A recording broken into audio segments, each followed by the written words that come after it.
Jon Wynn is an Australian personal trainer living out in Mallorca and is also part of the Hyrox Elite 15 athletes. I was keen to chat to Jon after hearing about his military background and his dealings with drug and alcohol addiction after leaving the military, which he is very open about. I started drinking a lot more. It became a regular occurrence. The way I see it now, it was a coping mechanism. I finally found my solution to breaking away from that life, and I found that in fitness. Knowing myself what fitness can do for your mental health, I just had to get Jon on the podcast to talk about it. And we also touch on all things Hyrox ahead of the North American Championships this coming weekend. Yes, people, welcome back to Process. Today we're joined by a very special guest who I'm very excited to talk about. I followed him. I think I was listening to you on a podcast, was it the Rocks Life podcast? I think that's when I first started listening to you. And then I've been following you ever since, really interested in your training, your Hyrox training, which again, I'm competing in a few weeks' time. And also talking about sobriety and obviously the issues you've dealt with. But we've got Mr. Jon Wynn on the podcast today. Thanks for joining us, mate. G'day, all. Thanks for having me, mate. It's an honour to be on here. Yeah. So quickly talking about Hyrox.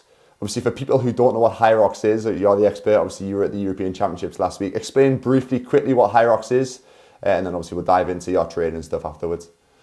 Yeah, so Hyrox is a fitness race. So it's a functional fitness which incorporates 8 kilometers of running and 8 functional fitness stations. So from ski erg to pushing, sled push to sled pull to row, kettlebell, farmer's carry, burpees, what else is there? Lunges and wall balls. So it's not technical, but it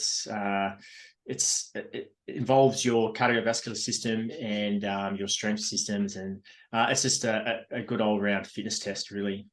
Yeah, it's tough. I've got kind of hooked into it because I started following a few people on who I seen. It was like Ollie Marchon, who's been doing a bit of Hyrox stuff. And I was like, you know what, this looks like something different. I've always been someone who hated running as well. So I was like, right, this is going to be a bit of a challenge. And I've tried it. And it's just the mental battle, which I love. It's kind of like each station's got their own little twist. Obviously, you had the European Championships last week. How did that go for yourself? What was your reflection on that? Yeah, so in reflection, there was a lot to learn. It was a good stepping stone. It was a good experience. So that was my 5th race. So I only really started, I've been doing this 8 months, I think 9 months. So I'm really, really new to this and getting back into sport again. So we'll talk about this later, but I was gone for a lot of years there in addiction. So I'm just starting my sort of athletic career again. I did a race in April, then 3 races. And within those races, they qualified me for the European champs. So I went to that. I was really optimistic how it was going to go, but this was a high-end race with a lot of good pedigree and a lot of good athletes. And look, I was a little bit disappointed in my performance because I know I've performed better, but I've got to chalk this up as experience. There's not many opportunities you get like that, and there's not many opportunities where other athletes will get the opportunity to race with all the elite guys. So I've got to chalk this up as experience and get back out there and go again. But a little bit disappointed because my past performances have been better. But at the end of the day, I've got to take from it what I can and then just discard the rest. Yeah, that's brilliant. How did you get into Hyrox originally? Because I know, obviously, like I said, I listened to your podcast before. Originally, when you were younger, were you an athlete? Did you perform at a certain level? And then obviously, how did you transition into Hyrox later in life? So when I was young, I did athletics. So when I say athletics, people think I was running, but no, I was a thrower. So predominantly, I was a javelin thrower. I was quite good. Like when I was under 18, so this is when I was about 16. I'd qualified for the World Youth Games. So I didn't get to go to that, unfortunately, because I tore the ligament off my elbow about 2-3 weeks before going to Montreal to compete. So that really stopped my athletic career. And then I went back to playing rugby league for a few years to try to make it in that. Growing up as younger, I always sort of played it, and I had some mates who got picked up by some, I suppose, like feeder clubs, and were leaving our country town to go and play football. So I went back to football for 2 years to see if I could make it. I didn't quite cut the mustard, so I joined the military, and that was like, it's not a sporting endeavor, but you're pretty much an athlete.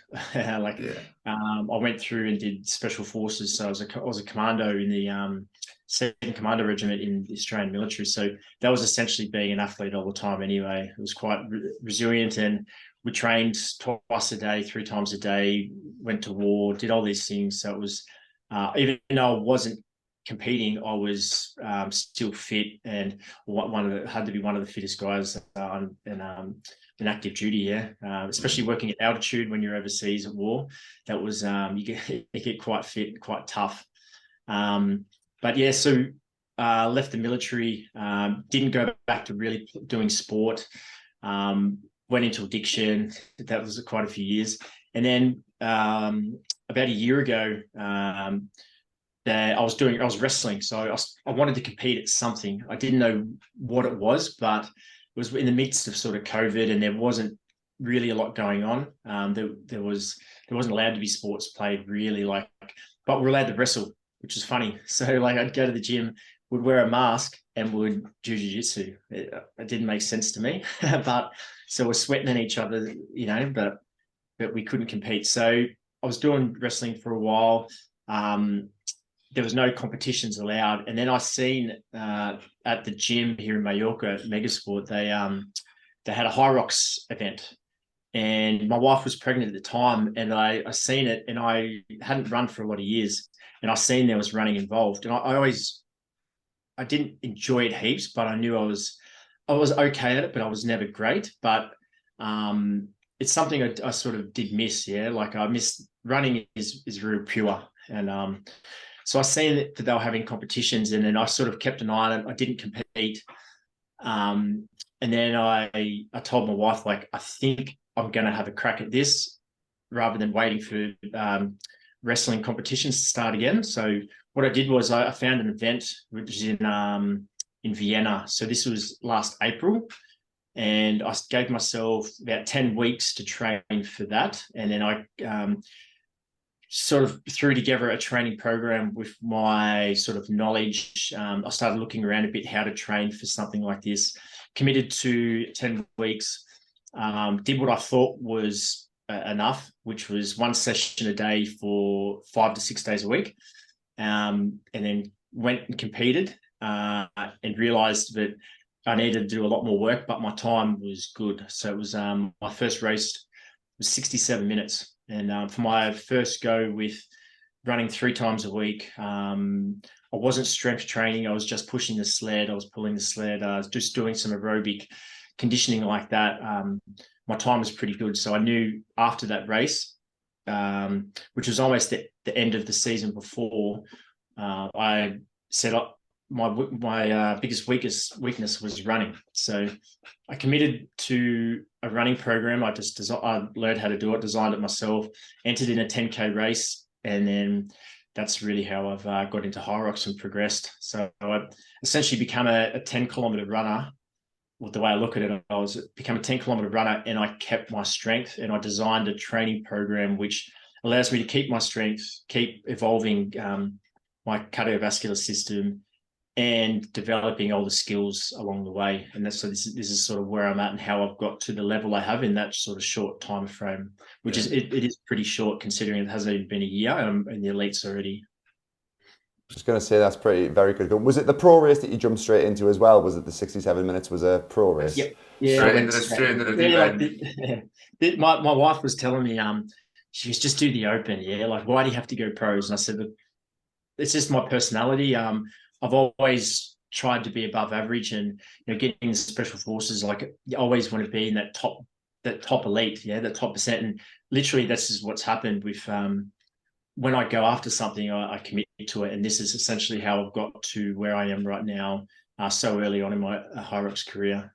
Yeah, that's the best mindset. I think if you've kind of had like some sort of athletic background, you were pretty much, you could class yourself a professional athlete, because your sort of lifestyle when you're in the military was very much the same sort of lifestyle as a pro athlete. Once you've got that in your head, you can't then like, all right, I'm just going to drop down a level. If you have something that you really want to go towards, like, you'll have that mindset and you want to do it. But to be fair, I'm tempted to try and jump into a pro race because I've signed up to the doubles. So originally it was kind of one of them things like, do I do it? Do I not? Because I've came from I'm a football, like, well, do you call it soccer or football in Australia? Yeah, look, politically correct. I grew up in a country town where there was the group that played soccer, football, and then there was footy, which was rugby. Yeah, like, there were two different sort of groups, and they would clash. But we saw soccer, but football. Now it's recognised as football. Yeah, because you've got like Aussie rules and stuff, which is like we had an Australian, when I used to play football, there was an Australian lad who used to sit and just watch that all the time, and they are like top level athletes. Them Aussie. AFL players are middle distance runners who are strong. Like they got some of the best. I think VO2s and the cardiovascular systems. They're running over 20 kilometers a game. They're fit guys. Yeah. Yeah, and I was going to say, I lost track where I was going there, but yeah, I used to play football, so I was a goalkeeper, so I never used to run. So I used to always be the one who was like, nah, I'm not running. I don't need to. I'll go and just do some handling. I'll kick a ball around, whatever it is. So when obviously me and were debating doing it, I was like, go on, we'll sign up. And ever since, I've actually got into running. I'm started to kind of get that, like, I'm hooked into it a bit. So I am tempted to try and do a solo one, and maybe, depending on how well we do in Glasgow, maybe do a pro one down the line. But like I said, I'm kind of obsessed with this style of training, just from the pure mindset side of things. And the training side of things, I quite like how you have to work. There's a lot of mental kind of side of it. It's not just, right, you need to do one session a day, 5 days a week, like you do like generally. It's that kind of, right, I know I need to do a little bit more to kind of push myself to improve my fitness, to improve my strength. And it also work on your weaknesses. I really like that style of training. Look, at why I think I've liked this sport so much. It is painful, yeah, but like you don't just jump in the deep end straight away. So you got to work your way up. In a lot of this is a lot of your training will be done at threshold. So it's not 100% where you can't last very long. It's in that sort of area where it hurts. So you need to be able to train that. And there's so many different aspects to this, yeah. So it's so multi-dimensional. So you've got your strength, you've got the running, but you need to be able to run long and slow. You need to be able to run short and fast. You need to be able to jump. You need to be able to throw. You need to be able to push stuff. You need to be able to pull stuff.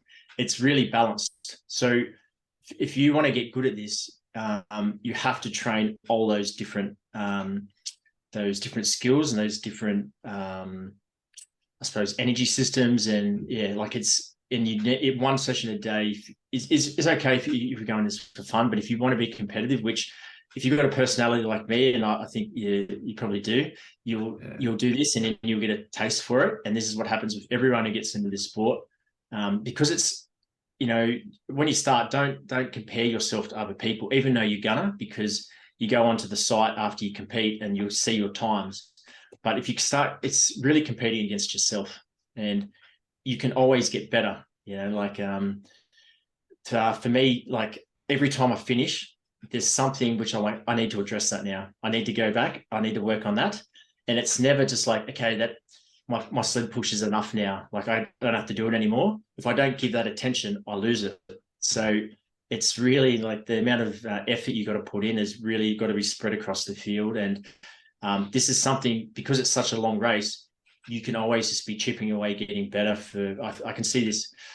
You get old with this sport, and you can keep doing it for a long time. And it's not saying about the mental aspect. Like I consider myself, I'm 36 now, so 37 this year. I thought athletically, like I'm not going to really get stronger. I'm not really going to get faster. But this sport isn't about the strongest guy or the fastest guy. It's about who can go the longest and furthest in the locker, yeah, like suffering.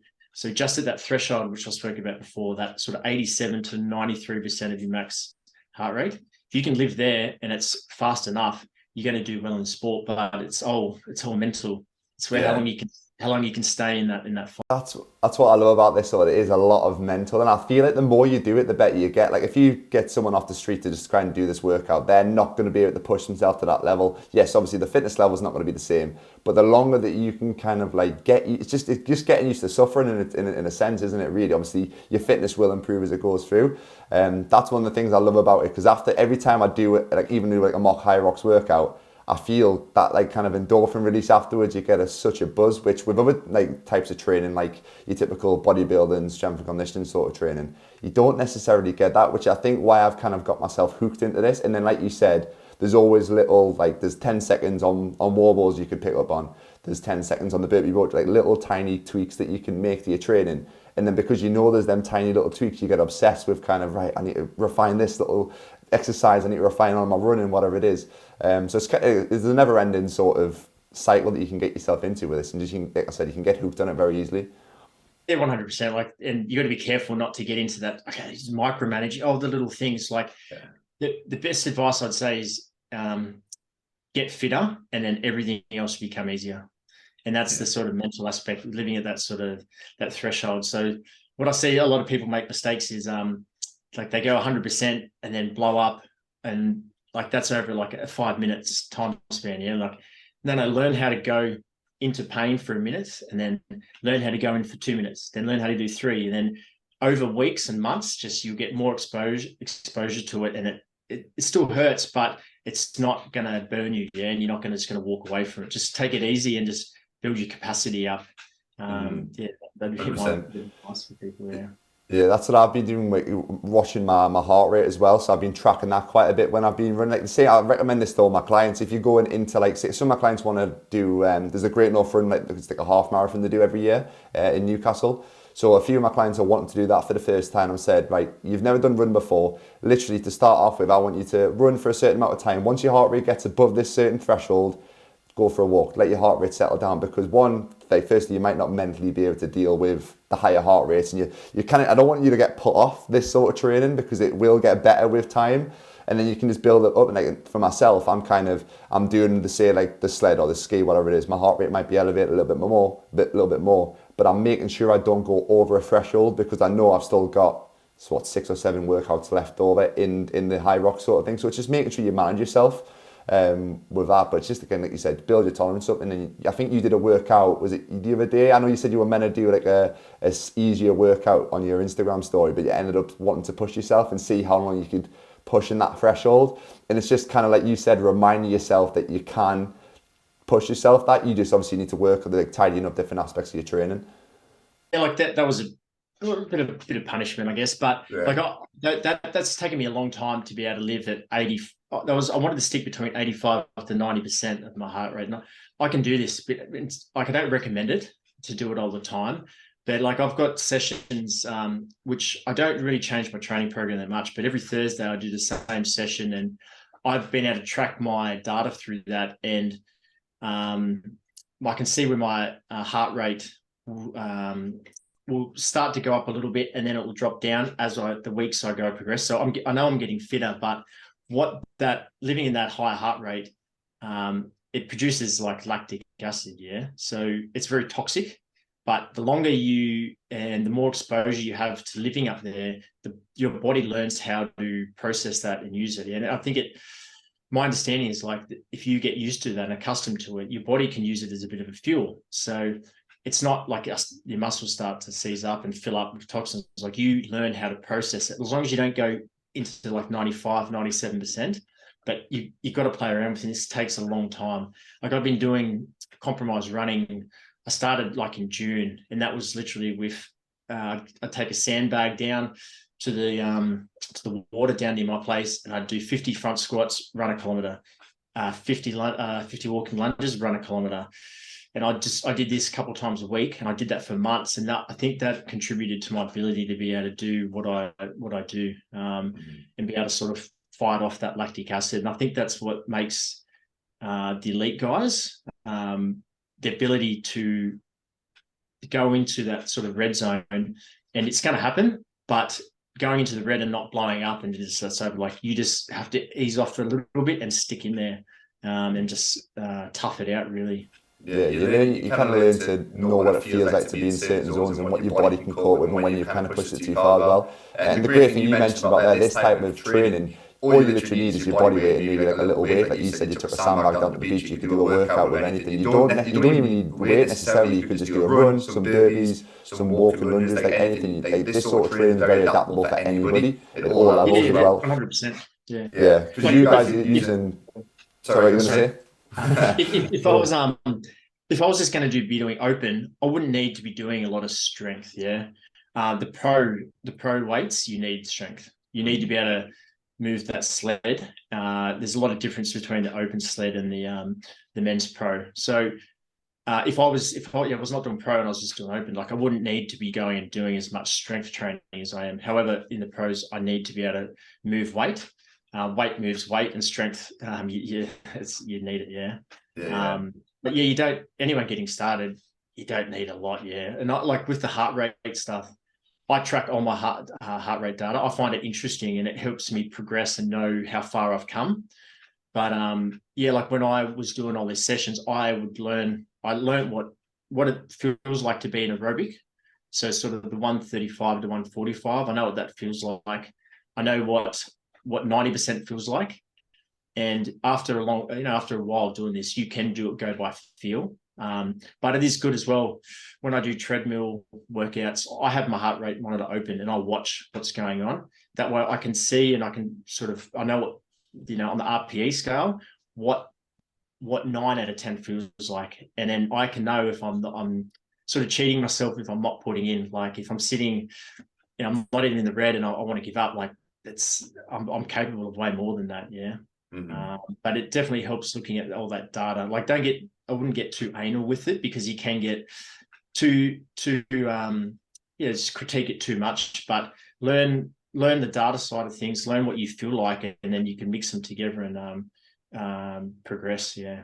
Yeah, it's just the longer you do it, the more you, like I said, you learn your body, you learn what works, but what fits. In terms of training, we'll dive into like your actual training program. What have you been doing for just like a typical week for yourself?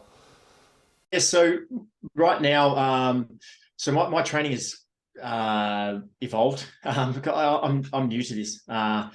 So what I did was I was running before I first competed in Valencia in October. I was running about 70 to 80 kilometers a week.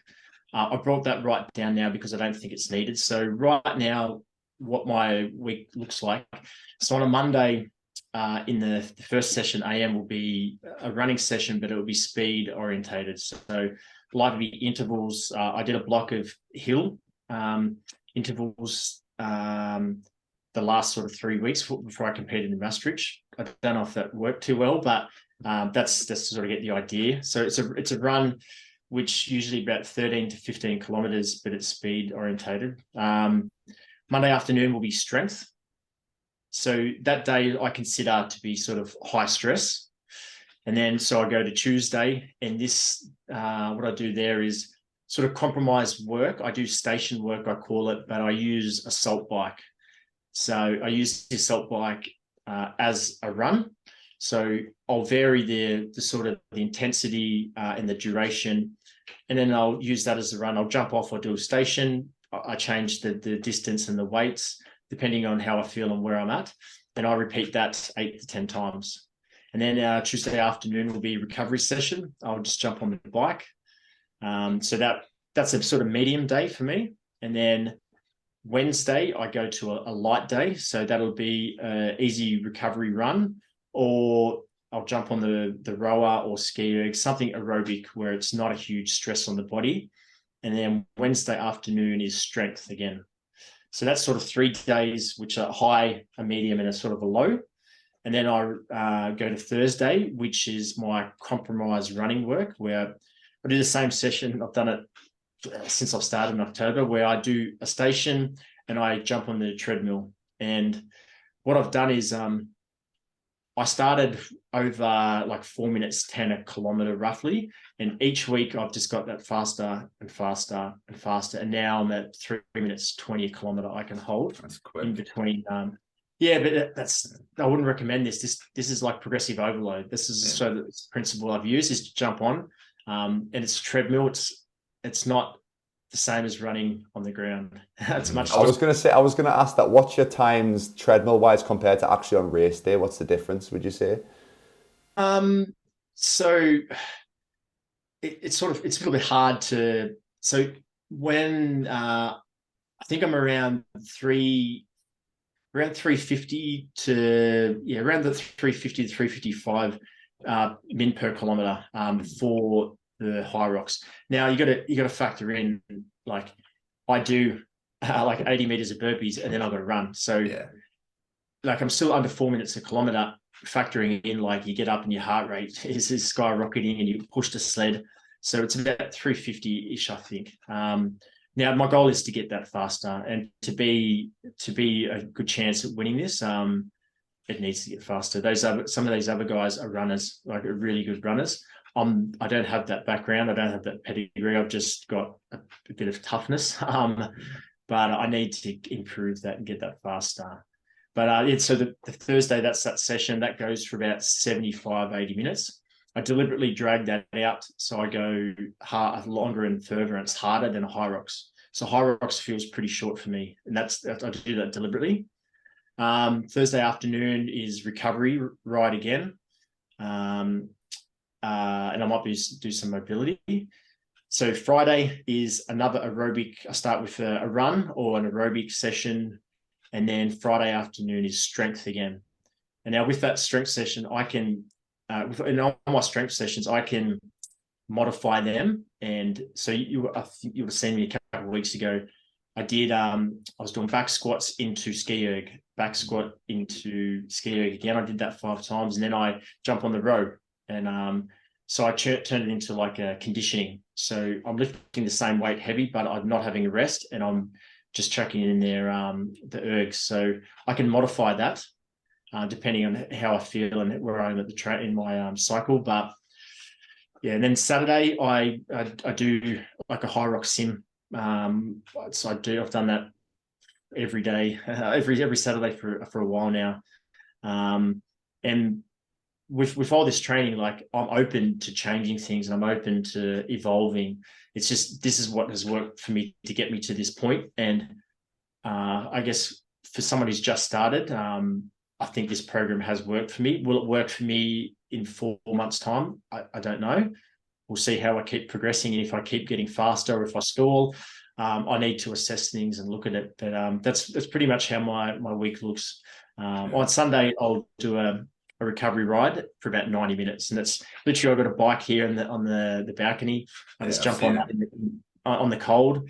Like there's nothing special about it. It doesn't give me any readings, but what I do is I just get my heart rate monitor out on my phone, and I keep my heart rate between that 110 to 120 beats, and that's a recovery effort, and that helps clear my legs out. And I reckon that so I do 3 sessions in a week which are recovery focused, and I wasn't doing that when I first started, and I think my recoverability definitely comes down to adding these sessions in, which is recovery focused. Mm-hmm. So if I've got 12 to 15 hours work in the week, and 10 hours of that work is high intensity, like there's too much peaking there. Like you need to have a big base, so you need to have those recovery days, or I think it's a matter of time before you get injured, you get sick, or really it's hard to keep turning up the training when it's just pain all the time. Yeah. It's not sustainable. Yeah, you need to have these days which allow for recovery and for downtime. Yeah, 100%. Everybody who I've spoke to who are like in the running sort of world, they're like, run your hard days hard, run your easy days easy. Like you need to have those easy days. Like you're doing a lot of volume. People are probably listening thinking, bloody hell, this guy trains a lot. But it's not all at super high intensity, because one, mentally, like you said, you're not going to be if I burn myself out and do too many high intensity workouts, I don't look forward to the workouts. Whereas if I save myself a bit and I do a lot of like zone 2 sort of lower intense stuff, and then I've got my 3, maybe 4 like hard sessions in the week, I look forward to them. Like I almost like, obviously in a sick sort of way, you kind of like, you do look forward to them. I'm ready to push myself here. I'm kind of rested, I'm fueled, I'm ready for it. Whereas if you do that every single day, you're going to be, one, not going to be performing the best, and also you're just going to not be you're not be enjoying your training, which is why we kind of do what we do, because yes, it hurts, but we also enjoy it and we feel good for it. And so it's just getting that balance.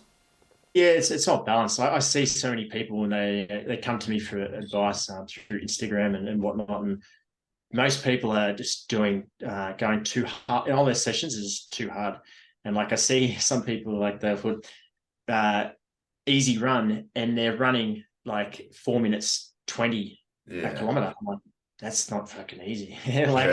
Like easy is like your heart rate is in an aerobic zone. Yeah, like it's not supposed to be a loud stimulus on the body. So I think people need to reassess, like, just because if it's not in the red, it's easy. No. Like easy, it's easy. Like it's there for it serves a purpose. Yeah. Yeah, I know. Even like with some of my runs, like I'm running like on my easy runs. Sometimes I take the dog out just to slow me down a little bit because she's stopping for a wee every so often. I'm like, right, it's an easy day today. Take the dog out to slow myself down. But then you might see someone on Instagram doing like you might do a 10k run. You might take you 60 minutes on an easy day. You might see someone on Instagram then put like a sub 40 minute, and you're like, God, I need to push myself. But just run your, like they always talk about running your own race. You go at your own pace. Everyone's working at different levels. So just don't, like, that's one thing, don't compare yourself to other people, but it's just getting that balance. Yeah, like, and having a program. So having a program which addresses this, yeah, like I don't have a coach. I've sort of taught myself this. I've just tried to be self-taught, seeing what other people are doing, coaches are doing, but I understand there needs to be hard days, there need to be easy days, and I stick to it. Except yesterday, but you stick to it and you understand that this is how you progress. Yeah, and if you got no idea what you're doing, it's like you're just having a stab in the dark, and you're going to come up short because you're going to get injured, or you're just going to stop enjoying it. So you need to understand why you're doing it, and I guess getting a coach like yourself or even myself, like, who can set a program for you, and so you understand and explain to you why you're doing this, and then it definitely helps you commit to the program more, and you can have a bit more, like, you're a bit more all in because you understand what's actually happening. Yeah, the one good thing I say to people about getting a coach is we've made the mistakes that we don't want you to make. So we've pushed ourselves I pushed myself too hard that I'm sick for a few days, and you know yourself when you've run down, like you track your HRV, so this is probably similar to myself. You know when you've kind of pushed it over the edge, so a coach can guide you through that sort of journey, making sure you don't burn out. And if you do start pushing it too much, your coach can say, right, back off. Because I know, obviously, being an athlete, like background myself, similar to yourself, when you do start get tired, you question yourself thinking, am I tired because I'm mentally weak, or am I tired because I'm actually tired? And then what you end up doing, you end up pushing yourself anyway, and then you find out, all right, I actually was tired, I needed to back off. But then having a coach to tell you, right, things like your heart rate's a little bit higher today, you haven't slept well, whatever it is, whatever the kind of different variables are, we need to back off a little bit. So that's the great thing about having a coach, because like I just said, I'm starting to feel a little bit tired now, but I know I've got a tough workout today, and I'm like, should probably just back off a little bit, but because I've got this workout in my head set, and I just want to push it a bit more.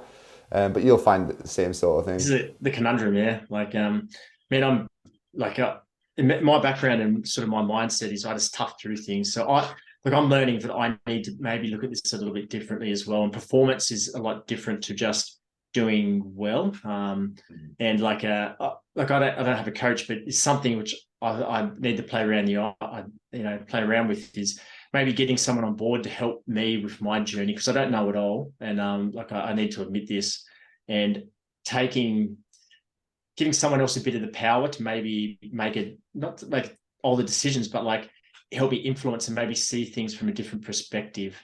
Because as I'm getting older, like a lot of the way I see things and mightn't be the correct, yeah. And I need other influences. I need to learn off other people and see things a bit differently, and have get a bit more wisdom and knowledge, and take from other people what they have to offer. So it's something I need to consider, is maybe get myself a coach who can help me evolve as an athlete, and not just so I can keep progressing. Because there's probably a good chance I could get to a point where I'll plateau, and you need someone to help you externally, because we just don't know it all. And if you think you know it all, you're a fool, yeah. Yeah, so obviously we touched on training there. I'm interested to dive into the sobriety and obviously the alcohol addiction. Firstly, what do you think kind of triggered it? Was it coming out of the military? Was it just kind of losing purpose? What do you feel it was? So look, I think part of me has always been an addict of some type. So like when I've gone back through my past and whatnot, like I always had I guess as growing like when I was little, I was a very sensitive sort of kid, I guess. So I think my first addiction when I look back was actually comfort eating, to be honest. There were stresses at home when growing up, a bit of a dysfunctional family, and without going into too much, yeah, like growing up wasn't the easiest, I guess, and a lot of stress as a kid. So I think comfort eating was like my first sort of addiction, and then I got into sport, and then I took on that, and that gave me a different type of feeling that empowered me, and then I used that as sort of growing up as a bit of a tool, and then growing up and like I was being exposed to alcohol growing up. It was never a problem, even through when I was 18, when I was 20, playing football and doing my sports. Before I joined the military, I never used to drink more than one day in a row. It was just I was like everyone else. And then the wheels really started to fall off after being in the military. Yeah, like having it really, I guess, when I look at it, after my first sort of deployment, I'd say going on deployment, coming back, having downtime, then I started to use it a bit more than what everyone else was. And then what happened was I did 4 trips in 4 years where I'd go to war, I'd come back, had downtime, start to prep for war again, go back to go to war. And this cycle went on. And each time this happened, I got worse and worse and worse. And eventually it just became my life. And it's like addiction is progressive. It gets worse. It never gets better. There's not many people who spiral out of control and then, okay, I can stop now. Like once it sets in, that's like a disease of the mind. You can't really turn it off. And this is something I've thought for a long time, just accepting that this is just how I am. And I react differently to alcohol and drugs to other people. But it would be, yeah, Jeff, it started after joining the military. That's when I could look back and say, when I like partners and friends back then had interventions and like, this is getting out of control. Mm-hmm. And I didn't listen and it just progressed. Yeah. Yes. So when you were away with the military, you weren't allowed to drink at all, were you? Or yeah, there was sanctioned drinking. It's like downtime, like you need R&R because of the tempo that we would operate at is quite high demanding and stressful. So it was times where we were allowed to, yeah. Yeah. So do you think it was much more of a switch off mechanism, like a way to relax, or was it more like in terms of like an escape from issues and stuff that were going on and like the things you were dealing with mentally? I think it's a combination of a lot of things. I think like my personality is probably predisposed, like I have it in my nature to use things to feel better.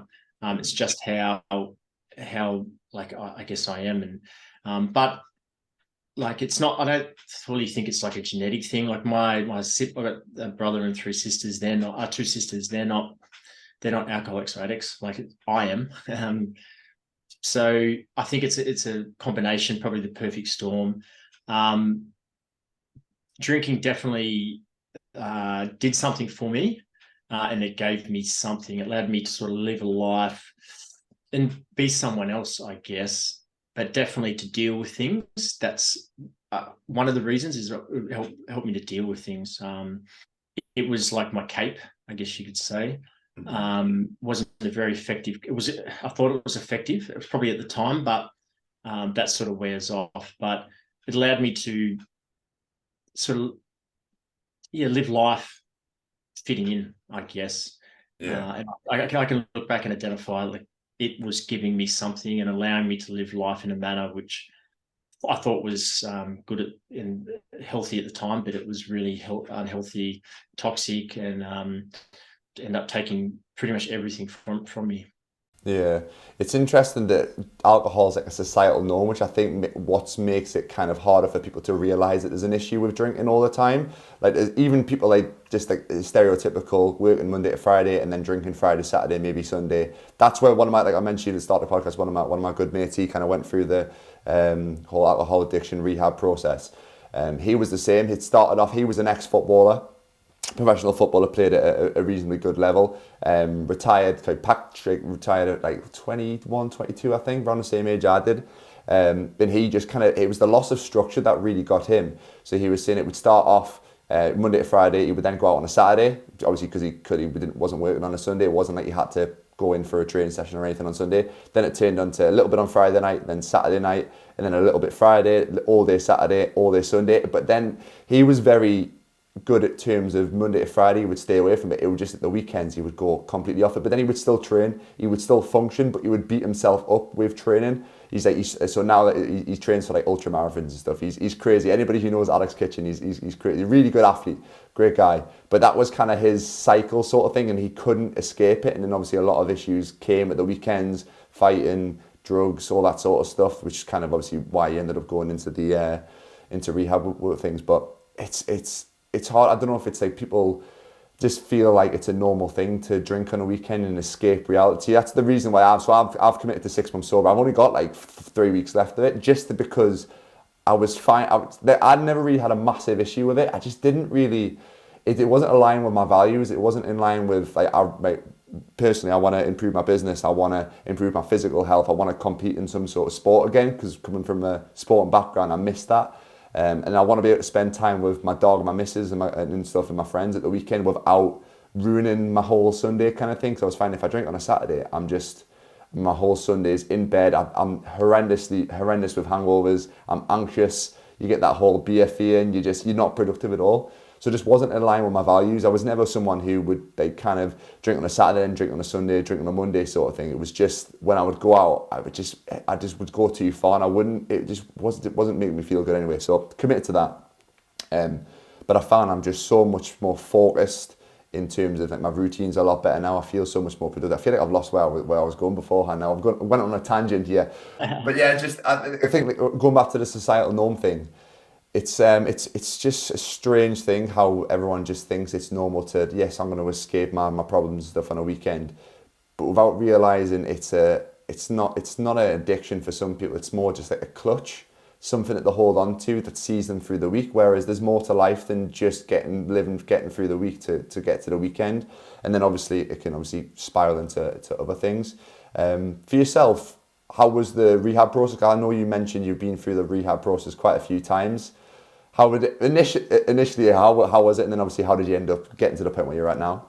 Yeah, so my first attempt at rehab, well, was 2016 or 17, I think. So I've done 15 all up. That's my number. It's not something to be very proud of, but back then I knew I had a bad problem. Like I was getting withdrawals all the time. I couldn't function. So I had a crack at it. I didn't last too long. I left, and I would keep coming back and trying. So I knew I wanted to get away from that life, but I guess I wasn't ready. I guess that's the best way to put it. Like if you're ready and you've hit rock bottom and there's no way out, it's either you get recovered or you end up in jail, or you die, or you end up on the street. Like this is if you're an alcoholic addict where you're getting to those pits and that level, there's not many ways out. So I wasn't quite, I guess, ready. I was still fighting it. I guess a lot of denial or thinking I could still control it. I still thought I was like other people, but I'm just not. I'm just one way I see it is I burnt my off switch out. I can't, as soon as I have one, I don't stop. So it takes an intervention of some type, and this can go from 1 month to 6 months where I'm just out of control. And literally, like, I've been sectioned by the government or the state heaps of psychiatric wards. I've lost my sanity. I've self-harm, a lot of shit. And I kept going back to a rehab and trying. And what ended up happening was before COVID happened, I decided to go to Poland, and I was going to get an antabuse injection, right? So if you drank, it made you sick. And so I went there with a mate, and it didn't end up getting it. And I came to Spain to see we weren't really together at the time. My wife now, she's from Spain. This is why we end up here. But I came to Spain, and literally COVID just happened. I didn't know what was happening. I got locked in this country, and I was alone. My addiction just got worse and worse, and it got to the point where I had to go into rehab in Spain, in a old Spanish-speaking rehab. It was interesting. So even though I'm in a foreign country, and it's difficult. Like I even then put my hand up. I want to get clean and sober.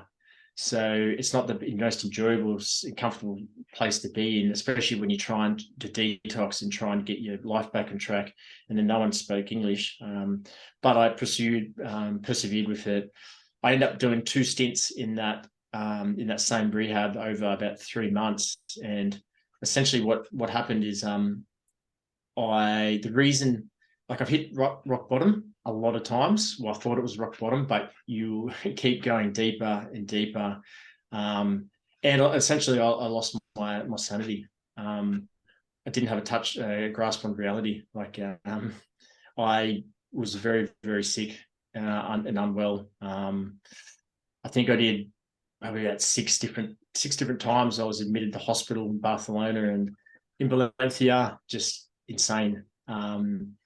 So that was it. I can't live like that anymore. I've always had aspirations of having a family, getting back into sport, building a new life. I guess before I couldn't see my future.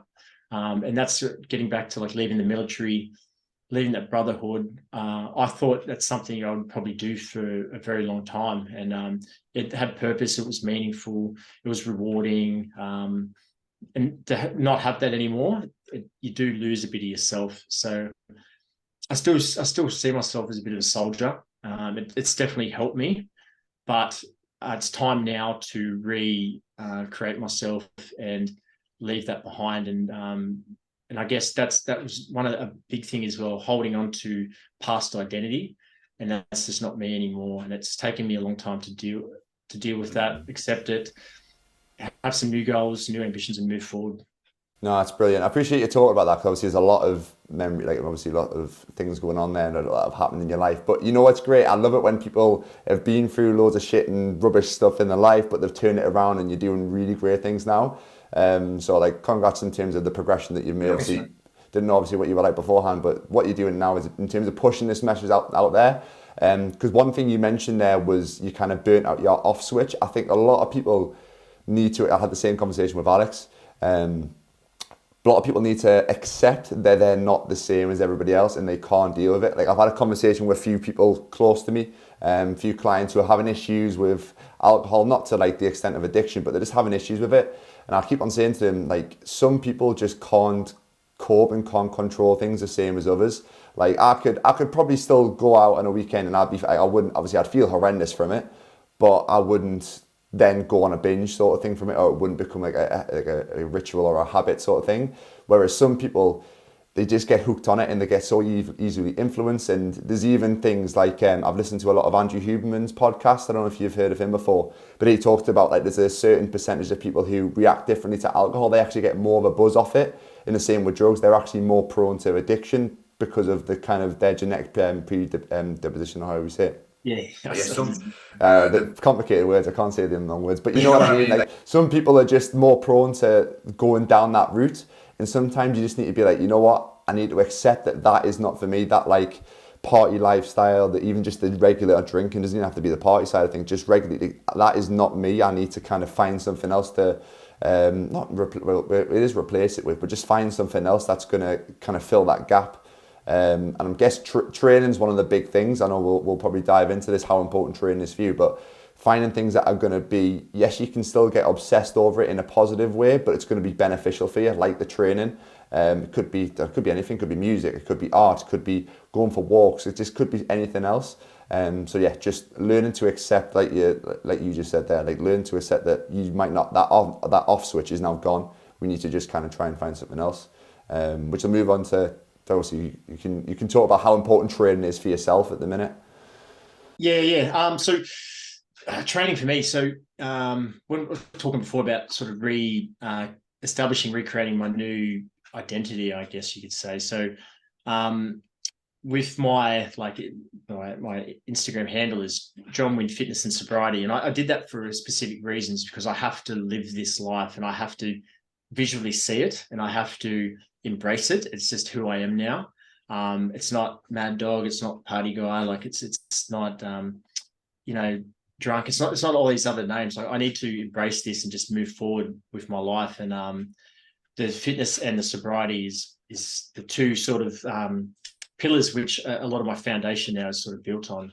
So training is a tool that I use in my own recovery. And this is sort of where I'll be heading forward with my own sort of business and my own ideas of how I want to give back and help with my knowledge and my experiences. So using fitness as a tool in recovery, because I see this a lot. A lot of guys, a lot of girls having problems with addiction and that, and they've got, like, they enjoy fitness and it does something for them. But so you'll see, like, a lot of people enter recovery, they do a lot of sport, a lot of fitness, they stop doing that and the wheels come off and they go back to addiction. And it's really common. I think that the personality traits of a lot of us, this is how we are. So I want to be able to develop something where it's more sustainable, and the training it makes you feel good. It's pro-hormonal, so it helps balance us out. Your reward system has to get reprogrammed again. So in addiction, you drink or take drugs, it's instant gratification, yeah? Training is opposite. Like, you do feel good after training, but it's delayed gratification. It takes a long time.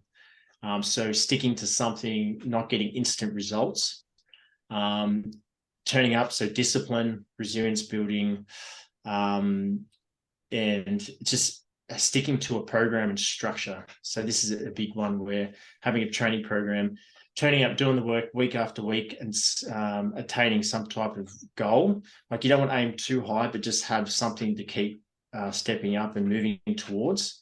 But training for me it keeps me grounded. So a lot of people, when they enter recovery, it depends on the individual, but some people will be told not to do exercise. So, and the reason for that is because you can use exercise as in the reward system senses, like punishing yourself. You get a cortisol hit, sort of what Hyrox does, gives you a cortisol hit, and it's like a drug, right? So you got to be careful with this. And it's so working with my therapist, who's 15 rehabs before, never worked. I started working with him after, and I still exercise, but I didn't. I'm 2 years clean and sober now. So whatever we've done together has worked. And I get a lot of questions like, what happened with this last time? And this last time is I started working with a therapist, doing an aftercare program in conjunction with fitness. And I've got to where I am. And that was, many years trying to get clean and sober. And this time it worked. So it's really important, the training in conjunction with therapy, and turning up and being in a support group, helping other addicts and alcoholics. So it's sort of hand in hand, I see. But the training it's what I look forward to. It's what helps me get up in the morning. So I'm bettering myself, I'm making improvements. And it's a constant journey. Yeah. Like, as I'm getting older, like the goals keep moving. And it's not like, you got this idea of how strong you want to be, how fast you want to be, what do you want to look like?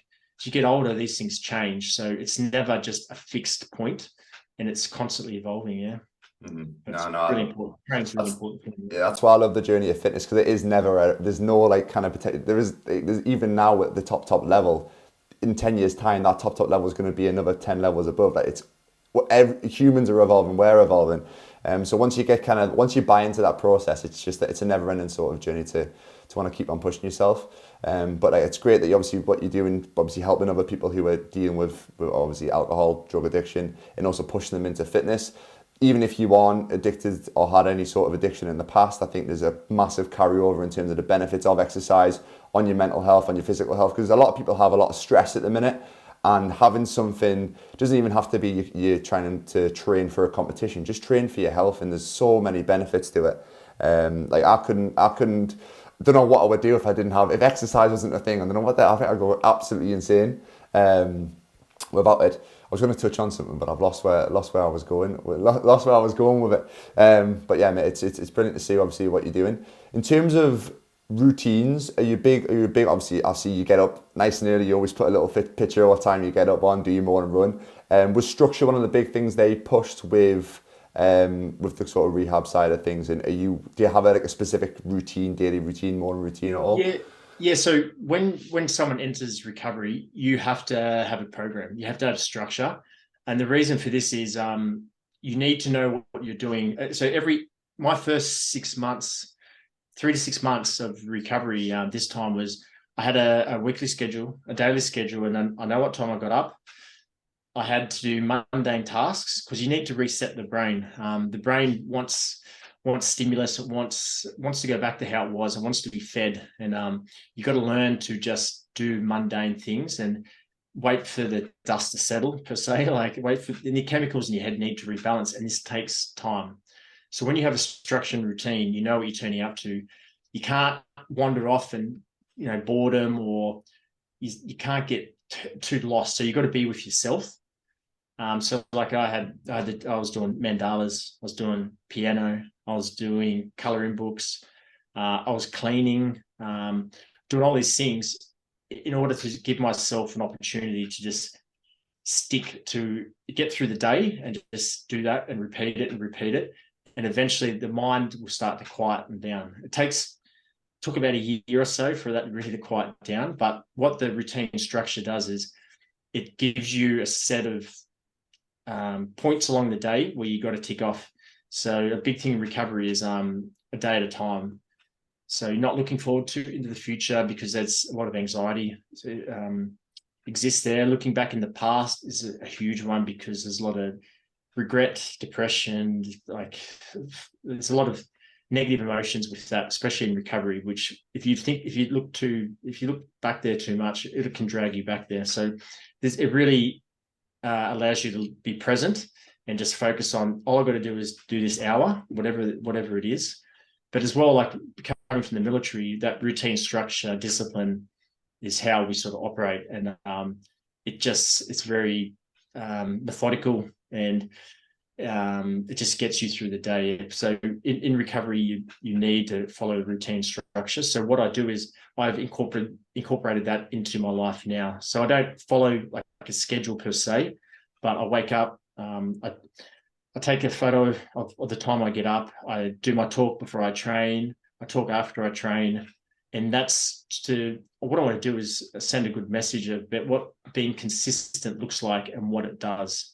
And I get a lot of good feedback by a lot of people, and it's really, really encouraging. And I help motivate them. If you're consistent, you'll be able to move forward and get results and make progress. If you're inconsistent, it takes a very long time. But my goal is to like demonstrate to people that anyone can do this.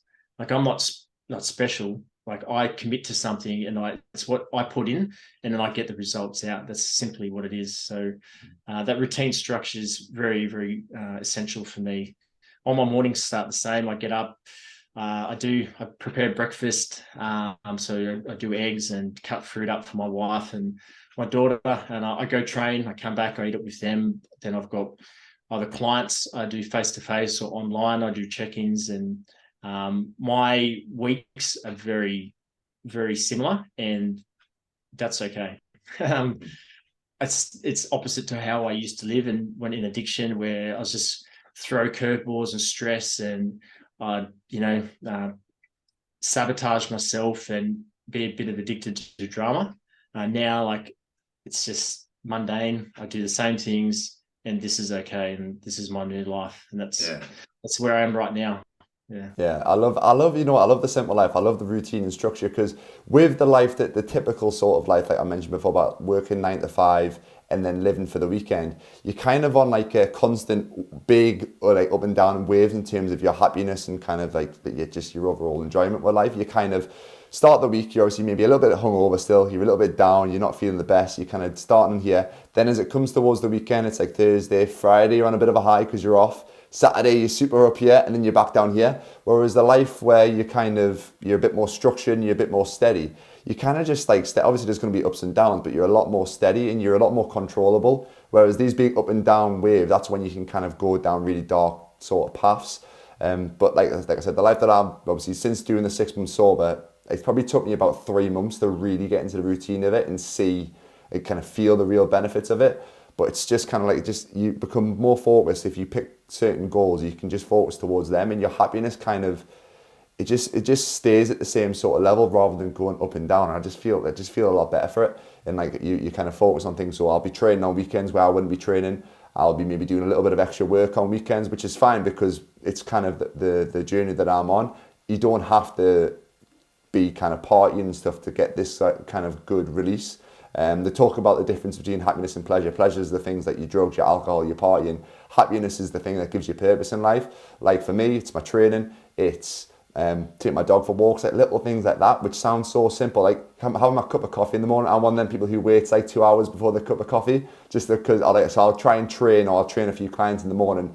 Then I'll have my cup of coffee, because that's something that I look forward to, and it's like a reward for doing a little bit of work. Like them little things are so much better for you long term than the kind of big up and downs of partying, drugs, just anything that gives you that sort of like quick, like you mentioned, that quick sort of, even food. People live for like fast food or like chocolate, whatever it is, trying to find different things to just kind of keep it a steady level, and just accepting that's a better life for you, rather than chasing the highs constantly. Yeah, like that's in recovery. You need to learn how to be stable, and not those ups and downs are where you come unstuck, because it's such a erratic life that you need to, and it takes a while to just get used to this. And when you're used to this for a while, happiness will start to come back. Like, look, to be honest, I'm over 2 years now, and I still don't have a lot of joy and a lot of powerful feelings. And I think, like, I know I've done damage to myself from just constantly feeding myself alcohol, drugs to feel and to escape, and whatever it is, whatever that feeling do to me, I've damaged myself. And I need to be patient and understand it just takes time to come back, and it will. But the simple things in life will start to be a bit more colourful and a bit more, just exciting again. So they say 3+ years is where you really get back to getting yourself back to who you were before. So I've still got about a year to go, but I'm very optimistic. And yeah, like, it's just, I need to give myself that opportunity and just understand this is a process, and stability is the best thing for me right now. Yeah, no, I can understand that in terms of like you're not feeling the same sort of things. It's like, so luckily I've never touched like drugs or anything like that. I've never, I thought something went off there, but yeah, I've never touched drugs or anything. It's always just been alcohol. And I'm always been very reluctant to even like go down. Like, obviously, occasionally, like one of my friends might do something, like if you're on holiday in Ibiza. But I've been like, well, I'm not doing that, because I'm scared if I do that, that's my new norm. Alcohol's not gonna, like, having just a few beers when I'm on holiday in the sun. Like, that's my norm. I'm happy with that at the minute. If I then go to that level, I'm gonna be like, I'm gonna be constantly chasing that sort of. That's the level that I want to go at. So I'm very reluctant to that. But now, since obviously doing the 6 months sober, I'm kind of so used to my baseline level being down here. And then if I say I have a really good workout, that's a big high for me. That's like something that gives me the buzz. Like, I know after I do my Hyrox in February, that's going to be a big high for me. These natural sort of highs, like I go for a hike. We've got some good, like we've got the Lake District, which has got some amazing mountains and stuff. That sort of stuff is like a buzz for me. I do sea dips. I love doing sea dips. I do one every Sunday morning, go for a run, jump in the North Sea, which is freezing cold. It was -1 last week. That wasn't too enjoyable, but like little things like that. And then I'll sit down, have breakfast with my missus, and obviously take my dog for a walk. Them little things are what I'm kind of looking forward to now, rather than these external things that you can just kind of consume, rather than, like I said, the natural things. One of the things I wanted to talk to you about was how has being a dad changed you as well? Has that kind of changed your mindset and been one of the reasons why you've really stuck to the sobriety, or has it changed anything at all? Yeah, so my daughter's 13, 14 months now. So I was about 3 months clean and sober when my wife fell pregnant. So it's definitely helped me stay on the path. Like in recovery, like I need to do it for me and want to change. It definitely has helped me stay the course. Having a child, it makes me be not so selfish, right? Addiction is very selfish, and I'm doing things to make myself feel better. Now I need to do things to look after someone else and be. So I've got to be a role model. I've got to demonstrate to her what it's like to have values and do good things. Like I grew up, I didn't probably get the best out of that of my father, I guess. So I want to demonstrate to her, like someone who doesn't drink, someone who is there, listens, expresses himself, is able to show emotion, this is a big task for me, and it's a problem I'm still working through with therapy and my wife and whatnot, that I can be a little bit too stoic. And it's I don't know if it's a weakness. I think it's a weakness, or that I need to be able to express myself and be there for her. The only way I can do that is being clean and sober. Like if I pick up again, like my life would go back to exactly how it was before. I don't get the opportunity to see her. So I've got a lot of responsibility, and that's okay.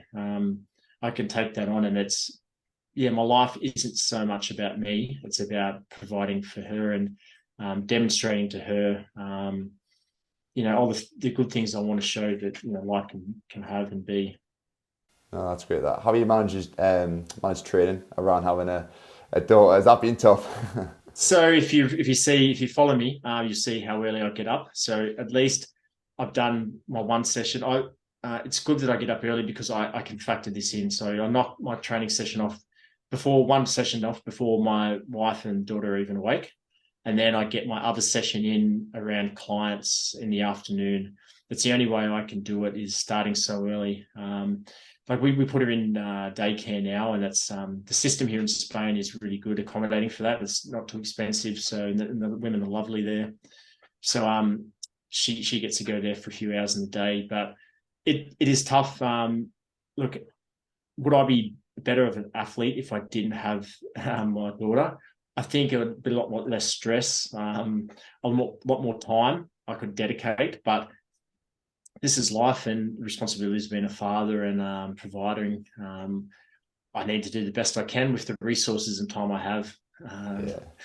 Guess it's not a bad kind of, what's the word, obstacle, I guess, having a child, having a daughter. It's not the worst thing to try and move around. No, look, I think any parent who is wanting to be an athlete as well, like there's a lot more stress we have to go through than the single. I think like a lot of my competitors, like in the Hyrox, there are a lot of fathers there, and then there's guys who are just single. Like if you're single, you've got a heaps bigger advantage, but you don't have the sort of life experience, and like they both have pros and cons. But I think I've thought a lot about the meaning of life and what it is, and I think to bring someone into this world and try to show them and teach them things which maybe I didn't have, or I'd like to teach, like this is a good opportunity, and I've just got to manage both at the same time. Mm-hmm. It's almost an extra motivation for you as well. If you know you got your wife and kid at home for this, you're obviously flying away to different countries for these races. There's going to be a reason behind it. Obviously, if you put a good performance in, then it's kind of benefiting the family at the end of the day, isn't it? Really, it's going to help your business. It's 100%. Like the reason I've committed to doing these elite races, so I'll go to Chicago in a few weeks, is I've got an opportunity here very early on in my career to get known and when you get known is where you get opportunities. So you need to be seen, unfortunately, in this world. You need to be seen on social media. People need to know who you are. And then once they see the good things you're doing and giving back and sort of what you stand for, opportunities come. So the reason I'm doing this is to do well, but it's for my family as well to get opportunities. Oh, that's brilliant, man. You seem to be doing really well. Right, so I'll give you a little bit of a heads up for these last 3 questions. Obviously, I sent them over by email. I asked all my guests this one. So first question, 3 people you'd like to, it's kind of like a dinner party sort of scenario, 3 people you'd like to have round and just kind of chat to. Anybody past or present? Yeah, that's there's a lot, yeah. But I narrowed it down to 3. So I think number 1 would be probably Marcus Aurelius, a Stoic philosopher. So I've went down a lot of sort of Stoic. Is it camera? Yeah, it's went all fuzzy for some reason. Oh, there we go. We're back on. You're back. Okay. Yeah. So Marcus Aurelius, just a lot of Stoic philosophy, and I believe it's helped sort of get to where I am, and I think it'd be pretty cool. I think. So the next one would be Bruce Lee. I think, again, for sort of philosophy reasons and sort of his approach and mindset as well, I think it'd be very rewarding to sort of pick his mind. And the last one is sort of, I guess, like Buddha or Gandhi would sort of one of, if I had either of those 2, I guess, for just for the reasons of just being humble and being at peace and not conflict and just being at one. So that was 3. A lot of wisdom on that table there. There'll be a lot in that dinner table. There'll be a lot of wisdom. Yeah, a lot of wisdom. Next one, in terms of 3 people you'd like to train with.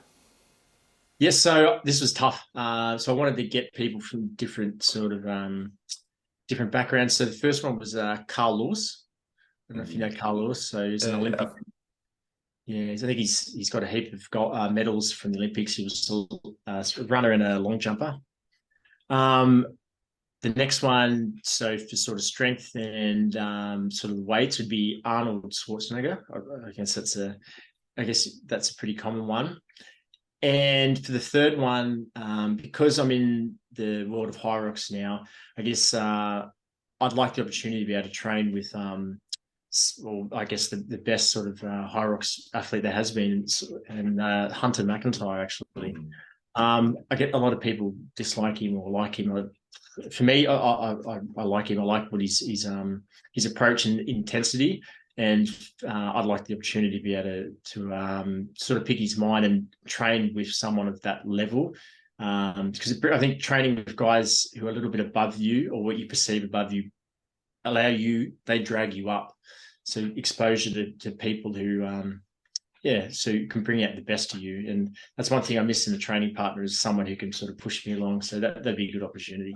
Yeah, I'm like that. I love training on my own. I kind of like, it's my sort of me time, especially with like long runs and stuff. But it is always good to, when you train with someone who's fit and you're like, God, I need to like, it's like the same when you're looking at your times on Hyrox and you're looking at little stations that you need to improve. And it's like, God, I can pick 10 seconds up one in there. I can do this, that, and the other. But yeah, is he retired from Hyrox? Is he kind of stopped, like officially retired, or has he just stopped for a little bit? No, I think he's concentrating on trying to qualify for the Olympics in like a solo rowing. I can't remember what it's called. Oh, I've seen he's been putting things on his story, doing a bit of that. Yeah, he's quick on that, to be fair. Yeah, no, respect, like going after something which like he's conquered everything sort of in the Hyrox world. So going after something else, so hats off to him. I'd love the chance to be able to race against him, compete against him, but maybe in a few years. Yeah, no, the time will come. You'll be number 1 soon. To be fair, you've only just started. Your Hyrox careers are literally just started the last few months. So there's always, the longer you're in the game, the more you learn, the more you get fitter, you learn different techniques, whatever it is. Yeah. Well, that's what I'm hoping. Yeah, like give me another year or 2 when I'm more developed as a runner. I think I'll definitely progress. Yeah, and who knows what a few years holds. Yeah, exactly. And I think the sport's growing massively as well. It'd be interesting to see if they'd ever like do a kind of a change a few stations for it, or is it always going to be the same 8 stations? Obviously, I don't know if that would be something that they would do, but I think the way it's looking, obviously, I know it's kind of a new-ish sort of sport that's kind of growing. Whether they would ever change it, or would just always be the same sort of race, or maybe just to keep on increasing the weight. I don't know if people are going to get stronger and fitter. Yeah, like my understanding is that it will probably stay the same because if it's the same, it's you can keep replicating it, and that means it could get to the point where it could be an Olympic sport, or it could get to that level. But you know what you're training for. It's not the like CrossFit where you got to train, you just don't know what you're turning up for. Like it's very consistent, and that's what I think being consistent allows people from all different levels to be able to turn up and know what they're getting into and progress. So you know you're getting better. But they do, like in America, they do a Go Rough version where you do it with a vest on.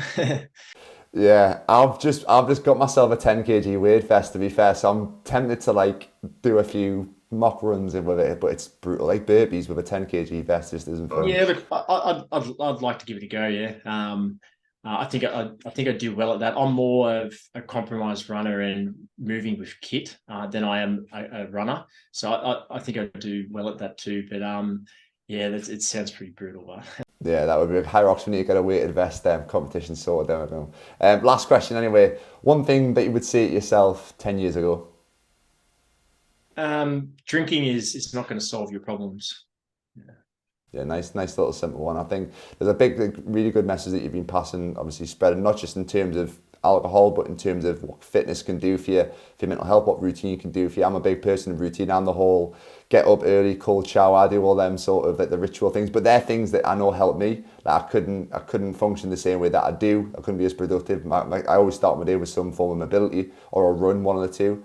So the sort of structure, and if anybody needs some fitness or motivation for anything, definitely follow Jon. I'll put your Instagram down below in like the description or the show notes of the podcast.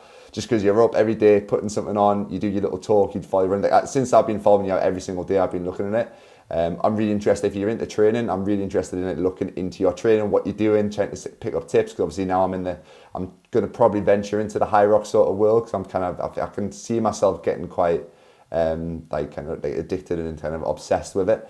So yeah, I know I can already tell I'm loving the training at the minute. Obviously I know I'm doing a paired one at the minute. I'm definitely 100% going to do a solo one. I'm hoping to do the one in London in May. I don't know if I'll jump straight in with the pros yet. I'll see how well I do with the doubles at Hyrox, but I'm gonna definitely jump in London, but whether it be pro or not, I don't think I'm at the running capacity yet to be able to do that. My runs are okay, but not nowhere near your sort of pro. I'm not sub 4 minutes yet on my runs yet. Yeah, look, my advice would be, yeah, give it a crack. Yeah, like just have the right mindset. Like you don't have to go in it to win it. Yeah, you can go in there to get a taste for it. Because if you want to stick in this and you want to like next year do well, like if you qualify for these championship races or world champs, like you will push pro weight. You won't push open weight. So why not just get used to it? Yeah. To be fair, I've been saying to my training partner, he's like, why are we doing 9 kilograms on wall balls? I was like, well, if I make it hard now, it's going to be easy when it comes to the day. So we've been doing like the 200 kg sled. I think we've only been doing 25. I didn't realise the pro weight was 30 kg for lunges. I didn't realise that. So I've been doing 25 thinking that was the pro weight. So, and then I've been doing 9 kg wall balls and stuff. So yeah, it's just, I'd rather train to make it harder. And then on the day, like you talked about doing your Hyrox sim, like doing it like a little bit of extra distance, a little bit more weight, whatever it is, making it harder, because then on the day it's going to feel like a little bit shorter, easier race. Yeah, that's the mindset I have, and I think that approach it's worked. It's got me to where I am now. But yeah, mate, just jump in. Like you'll get used to it. Yeah, like this, don't have too much fear and just use it all as learning. Like everything we do in life and these steps we take is experiences, and you take from it what you can and move on to the next thing and just apply what you can and just discard the rest. That's it. I'm doing a pro race at some point. Probably next season. A bit more training. And then I'll definitely get myself in a pro. Hey, we might race against each other one day. You never know. Yeah, I'll see you there, mate. And you'll be another station ahead of me. I'll be waving at you. Never mind. But yeah, like I said, I'll put Jon's everything. You've got a website as well, don't you? I'll tag everything down below.